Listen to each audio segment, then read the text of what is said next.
because it's inconvenient not to. No, listen, I get it. No, I'm not asking you to do that. I am asking this, though, Adam. Yeah. I'll tell you what is reasonable.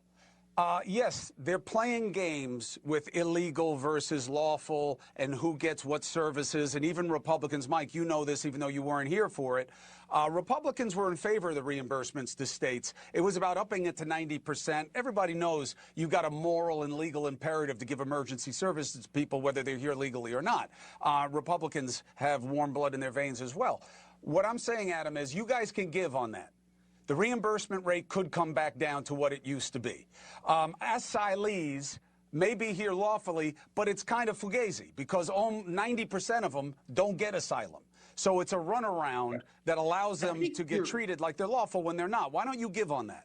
True. And that's fine. I give on that. But you're missing the bigger point here. Okay. Whatever tiny little percentage of the people who benefit from the Affordable Care Act might be here because of the asylum process that I've said many times I didn't agree with, that Joe Biden did. It was way too wide and way too broad. Whatever tiny little percentage of that, you've got millions of other Americans who are going to lose health care as a result of that, number one. And number two, I got to keep coming back to, if we vote in favor of the Republican budget, to continue the Republican budget, we are voting in favor of an unprecedented abuse of power that we believe passionately has been damaging to the country. Now, if Republicans disagree, fine. Then you vote the way you want to vote. We'll vote the way we want to vote. And also, the Senate has a Democratic plan to keep the government open.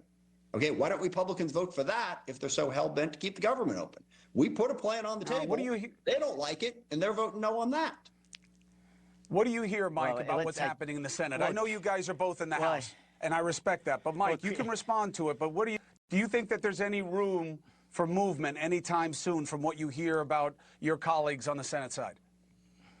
Well, let's just be clear. Adam's, I think, mixing a couple things up here. One is that we're talking about a 7-week stopgap measure. During the Biden administration, you know this, Chris, we talked about it last week, 13 times the Democrats use this as a stopgap to get to the real negotiations that are going to take place at the end of November. That's part one. Part two is the ransom for us to open the government up is $1.5 trillion. That's the amount of money that they want to put in spending for us to open up the government. So don't act like it's some $300 billion. But yes. Adam, I let you talk. You need to let me talk. I'll let him correct it. Go ahead, Mike. So with that in mind, you're talking about going back and spending money on USAID, and we all heard about that stuff. We talked about NPR and those PBS programs. We decided to cut those. And the other programs were just the idea where we voted on them. That wasn't Trump acting unilaterally. We rescinded $9 billion.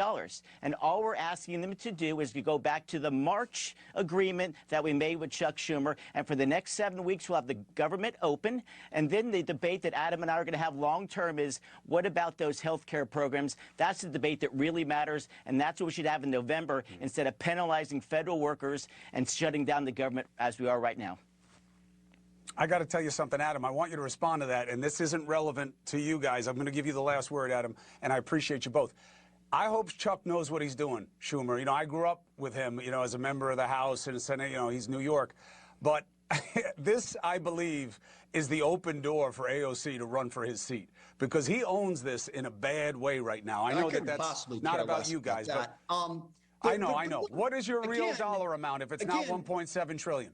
Fair enough. The point that made me crazy was the notion that, oh, Congress approved what Trump is doing. He hasn't done anything unusual. Well, first of all, even the $9 billion you're talking about he cut it long before we voted on it one way or the other, which is illegal. Right. But second of all, he cut all manner of other programs that we've never voted on.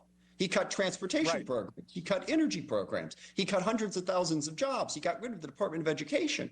He has violated what we used to think of as the law constantly. And that's the opportunity we have in front of us. Okay, we can keep it going for 7 weeks. And then what? All right? If we don't fundamentally change Trump's abuse of power, then why are we voting for a budget that is going to be completely under his control and outside the rule of law and the Constitution? I mean, it's fair for Republicans to say they're fine with all of that and they want to vote for it. I don't think it's fair for them to say somehow we have to vote for that. Yeah, I get it. I'm just saying I think the middle ground is you figure out what you can live with to keep it open so people don't pay the price, and then you sue. Well, let's talk on then. the other Let's stuff. negotiate. If it's illegal, Mike what he's Johnson's doing. position right now is we're not going to negotiate. You know, you vote for this, or we're just going to refuse. It's going to happen. It's going to start on the Senate side, and then it's going to go to reconciliation again for you guys. But look, so. this has been very helpful to my audience. There's a lot of critical thinkers, and I appreciate it. Adam Smith, I appreciate you. I thought you were having a seizure there for a second with the hands. I was ready. I'm training as a first responder. I'm an emotive person. I respond. I like it. I like it. You must have some Italian blood in there somewhere. Somewhere there's an Italian in you somewhere, Adam Smith. Yes. And Mr. Haridopolos, you're always welcome here. Thank you for making the case. We don't have to agree to treat each other with respect, and I respect you both for that. All right, we'll meet again because it ain't going to end anytime soon. 4 minutes and 35 seconds. I hope that